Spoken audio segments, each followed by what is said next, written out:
রাষ্ট্রপতি হলো আওয়ামী লীগের, প্রধানমন্ত্রী বিএনপির, আর বিরোধী দল হলো জামাতের।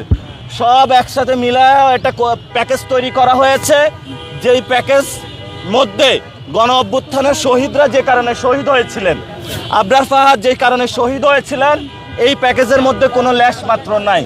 জনগণ অধীর আগ্রহে আছে যে বাংলাদেশ কবে পরিবর্তন হবে। আমরা ইনশাআল্লাহ সন্ত্রাস, চাঁদাবাজি, দুর্নীতির বিরুদ্ধে যে লড়াইটা শুরু করেছিলাম, এটা চলমান থাকবে। যারাই নব্য চাঁদাবাজ হিসেবে নতুন চাঁদাবাজ আবিষ্কার হয়েছে, আপনারা তো জানেন ঢাকা 10-এ এক চাঁদাবাজ আবিষ্কার হয়েছে, সে সমঝোতার নামে চাঁদাকে হালাল করতে চায়। এবং আমরা দেখতে পাচ্ছি যে এই পচাগলা চুপ্পু, তার বিরুদ্ধে আমরা আন্দোলন করেছিলাম, সে এখন মরা লাশ থেকে বিএনপির ভরসায় জিন্দা লাশ হয়েছে।